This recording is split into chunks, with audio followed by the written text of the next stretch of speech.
Hey guys, I am finally back with another video. This is all about my thoughts on what life is really like with two kids, and specifically a toddler and a baby. So I actually have filmed this video before months ago. I did it straight after the vlog that I uploaded, but then I lost the footage and I just lost all motivation to refilm. But here I am today and I feel like it's now better because now my second born is 1 year old, so I have more to look back on and hopefully more wisdom to share with you.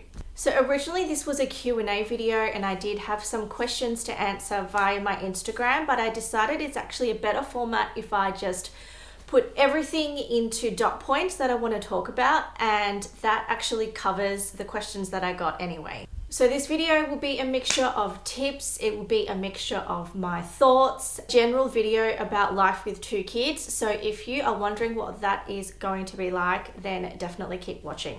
So first of all, people have asked me, is it hard? And of course it's hard.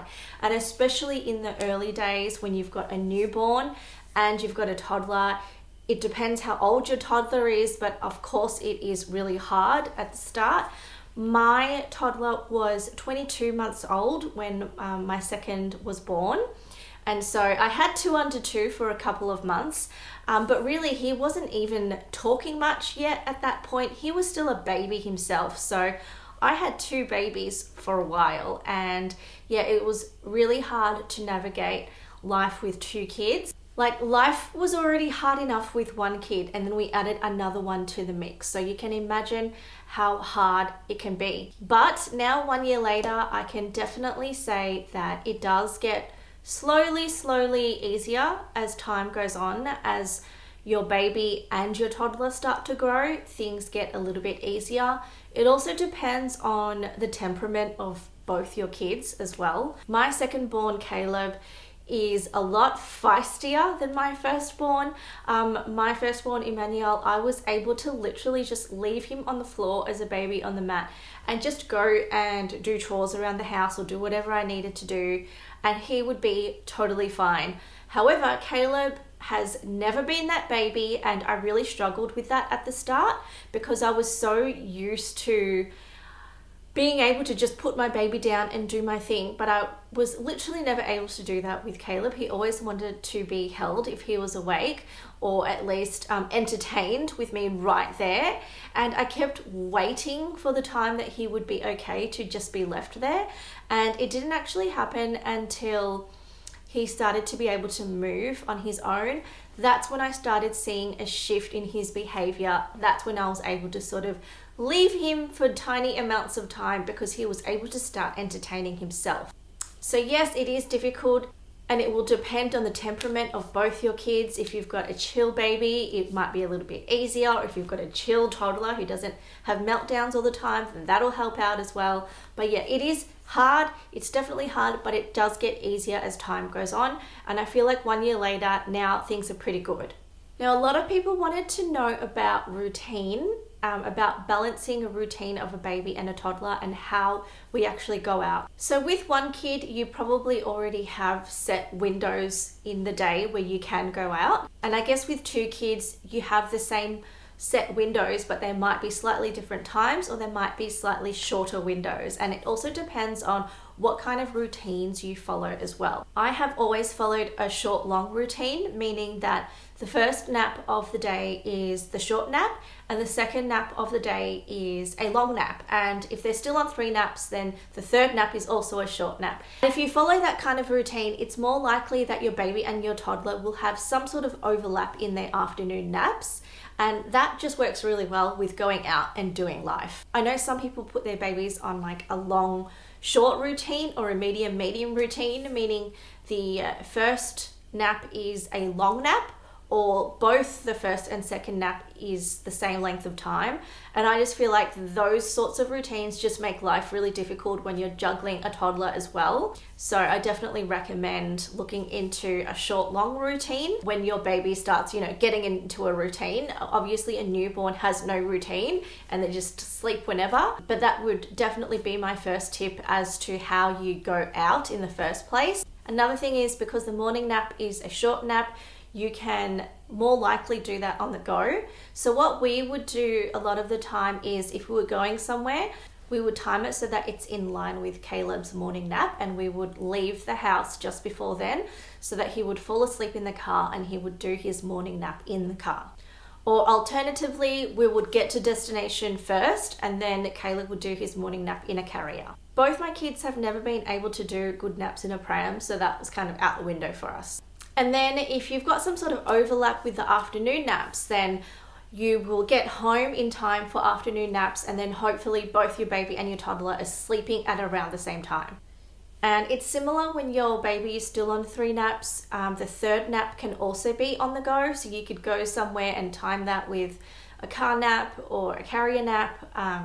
But yeah, it's a lot easier when you've only just got the one long nap to worry about in the middle of the day that overlaps with your toddler's nap as well. Now, it might take a while for you to get your groove and to figure out what that routine looks like. You know, what's the best time for you guys to go out and do activities, and how that works with both your baby and your toddler schedule. It will take time, but you will get there. Now, I remember towards the end of my pregnancy, I started to get actually really sad about my firstborn and not being able to spend as much time with him anymore.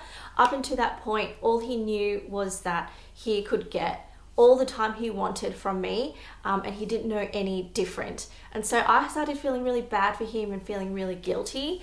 And when I first had Caleb, because obviously he was a newborn and I was breastfeeding him, a lot of my time was being devoted to my newborn, and I suddenly wasn't spending time with my firstborn anymore. And I remember feeling really sad about that, really detached.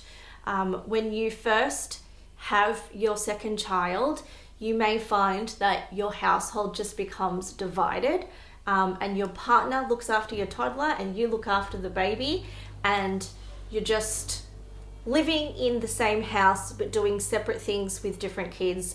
And it's like that for a while. It's like that for a season. That season is difficult, but it is a season. So yeah, during that season, I really missed Emmanuel. I really missed being able to spend time with him. Emmanuel was getting really close to his dad and building a beautiful bond with him because he was spending so much time with him, which was really nice. But at the same time, I kind of missed that, and I also wanted to have a bond with him. So what I'm saying is, those feelings are all really natural. If you can, try and spend some one-on-one time with your firstborn so that you are both filling their cup as well as your own. And then that way your firstborn won't feel as though the baby has completely stolen their mum away from them as well. And similar to that, I definitely recommend that you don't blame your baby for anything. And this is a tip I got online, and I feel like it's really key to the relationship between your toddler and your baby, is that you would never blame them for something. So for example, if my toddler wanted to play with me but I needed to feed the baby, I wouldn't say, you know, mummy can't play with you because mummy needs to feed the baby. You don't want to blame the baby, because then they develop a negative association with the baby. And that's something that we still continue to do. We still continue to make a conscious effort not to blame the baby for things, so that they can both still have a really nice relationship with each other. Now, during that season when things are really difficult, I would definitely say give yourself grace. I don't know how you feel about screen time, but if you are one of those parents that try to minimize screen time, don't feel guilty if you need to use screen time a lot more, especially during times when, you know, you have to feed the baby, but the toddler's, you know, trying to hang out with you or trying to do whatever, and you just need to turn the TV on. Just do it. Sometimes you just need to do it to survive, to get through the day. They're going to be fine. You're going to make life so much easier for yourself, so just give yourself grace, and it is a season. Another thing that I let myself do with my second child as opposed to my first was wearing my child. So when I just had Emmanuel, I didn't want to wear him all the time. I didn't want to wear him for all naps because I didn't want him to get used to it. If I did wear him, I would feel guilty that he wasn't, you know, practicing his naps in his cot.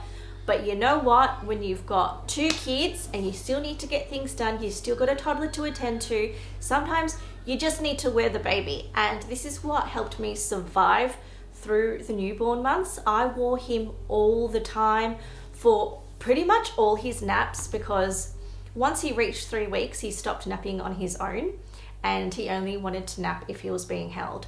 So I just wore him all the time. I have a wrap that I really like for that, and I would definitely recommend that if you've got multiple children. Now, when you have 2 kids, you need all the help you can get, or at least I needed all the help I could get. So don't feel guilty if you need to ask for help. I still, to this day, still haven't done bed bath time routine solo with the both kids. I have always had help with that if my husband feels not home, because I ask for help. It makes life so much easier. Of course, you can do it on your own if you had to.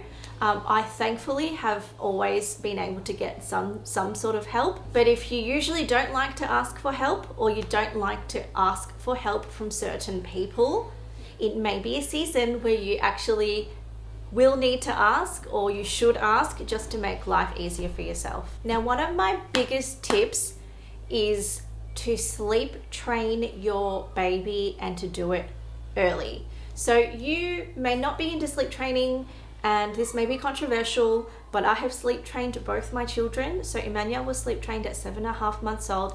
Caleb, because I knew how well sleep training worked, Caleb, I did it as soon as I was able to, which was at 4 months old. So that's really young, but what it meant was he actually started sleeping really, really well. He was able to do naps on his own. I didn't have to wear him for naps anymore, and he naturally started sleeping through the night at 5 months old. So I never sleep trained him at 4 months for him to sleep through the night.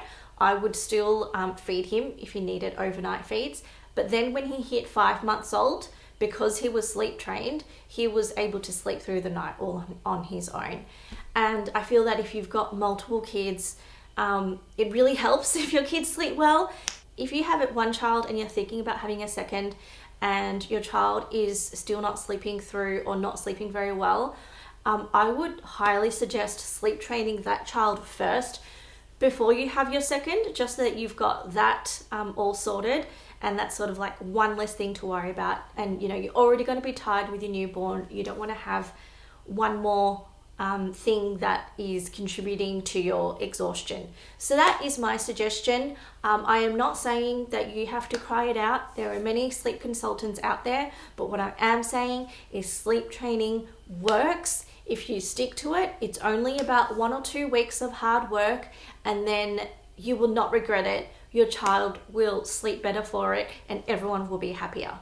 And along with the sleep thing, definitely use a sound machine, because if you've already got a child, they're probably running around the house being noisy and all of that, and you definitely need something to drown out that sound. So I definitely recommend a sound machine. Now, someone asked me if I found it hard to not find time for myself. Now, it really definitely is a season where you will not have time for yourself, or you have very, very minimal time to yourself, or time to yourself is really defined by having a shower in peace, or finding time to read a book. Like, it might just be those tiny little things that you used to take for granted that become your self-care things. I know I have spoken a lot about it being a season, but it really is just a season. So if you are in the thick of it and you're really struggling with not being able to find time for yourself, not being able to be yourself, and only having time to be a mum, it is difficult, but just know that it's a season and it's temporary and it doesn't last forever, and you will get to a point where you will be able to start finding time for yourself again. Another thing I want to mention is, don't assume that because you've had one child, you know how to do it with another child. Because I learned that every baby is different, and you would have heard that phrase before, every baby is different. I didn't really totally understand that phrase, or even believe that phrase, until I went through it myself. There's been so many things that I've been through with Emmanuel that I thought the same approach would help Caleb, or would work with Caleb, and it totally hasn't, because he's a totally different baby and has responded completely differently. So for example, there would be ways that we could settle Emmanuel to sleep or resettle him to sleep if he was sick or that sort of thing that would work for him.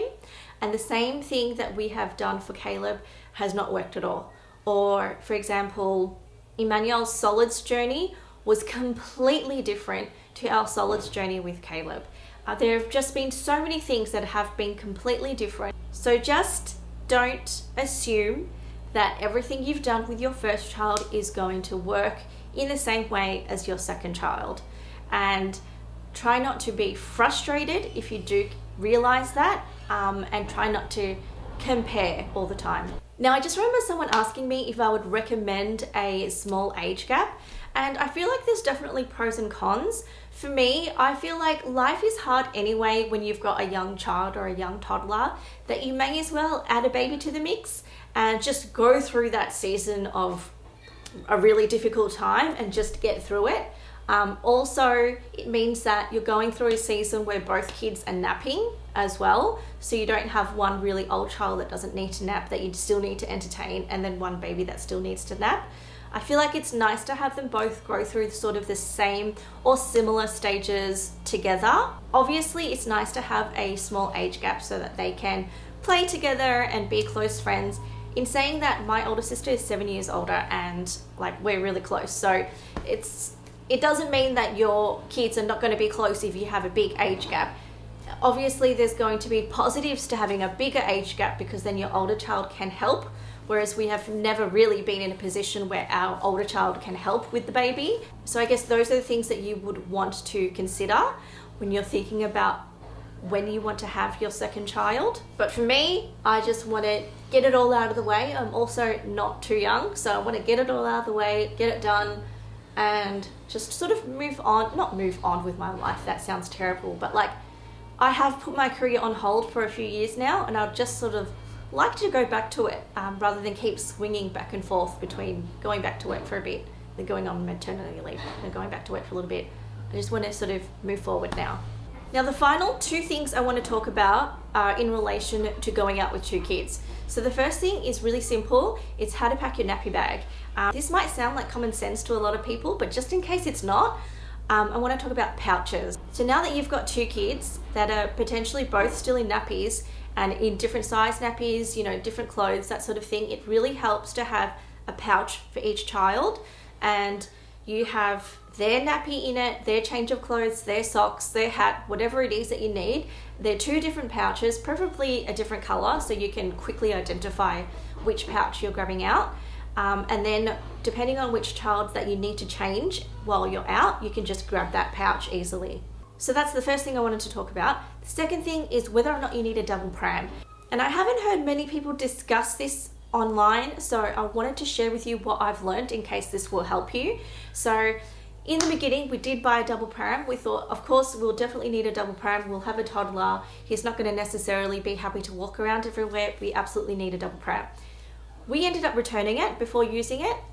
And the reason is because we knew that we wanted to get a stroller. So we already had a pram. We've got the Upper Baby Cruise, absolutely love it. We knew that we would need a stroller sooner or later because it's more compact, it's better for travel, that sort of thing. And then we thought, hang on, why don't we just use the pram and the stroller? So obviously the toddler can go in the stroller and the baby can go in the pram. So that definitely works well when you are going out with more than one person. If you've got both parents out, that works beautifully. Obviously, if you are out with both kids on your own, that's not going to work. And in that scenario, you may need a double pram. For me, I knew that there was not going to be many times at all that I would be out on my own with both kids. And I tell you what, even now, while my second born is 1 year old and my firstborn is almost 3, I still haven't been out with them solo many times at all. It's just been like a handful of times because that's hard. And mums and parents that do that all the time, I take my hat off to you, but I am definitely that kind of safe, anxious parent that prefers not to do that all the time. So therefore, we have not needed a double pram, and we have actually really benefited from having a pram and a stroller because we find that when we're out together as a family, there's been lots of times where we've had to split up. So for example, when Caleb was still breastfeeding throughout the day a lot, there would be a lot of times where I would need to split up. I would need to go to a parent's room, or I'll need to go somewhere to feed Caleb, and Phil, my husband, would take Emmanuel to play or do whatever his thing was. So we would split up, which means we needed 2 modes of transport for our kids. So that worked really well for that. Another thing is, if your toddler is old enough, you may be able to just stick with a pram and have one of those attachment buggies or boards where they can sit or stand while they're on the pram. We haven't actually got that, and we don't know if we will. There's been a couple of times where we've tried to test that in store, and Emmanuel has not been keen. So we haven't got it. We may not need it. I feel like Emmanuel now is at an age where he's happier to walk places as well. So whether or not you need a double pram will depend on your lifestyle. If you plan to have a lot of solo outings out with both kids, or if you are probably not going to do that much, then I would definitely recommend the pram and stroller route. I hope that was helpful, because I feel like that was a light bulb moment for us, and I wanted to share that with you guys. So yeah, that is basically my overall thoughts on life with 2 kids. I hope that has helped you if you are sort of thinking about it. If you've got any questions, definitely leave them in the comments down below. I know a lot of you liked to DM me on Instagram, which is great, but I'd also really appreciate if you left a comment down below or like this video just to help me out with the channel. Definitely follow me on Instagram if you haven't already. I do post a lot on my stories there, and a lot of baby recipes and things like that. So definitely follow me there if you haven't already, and I will see you guys in my next video. Bye.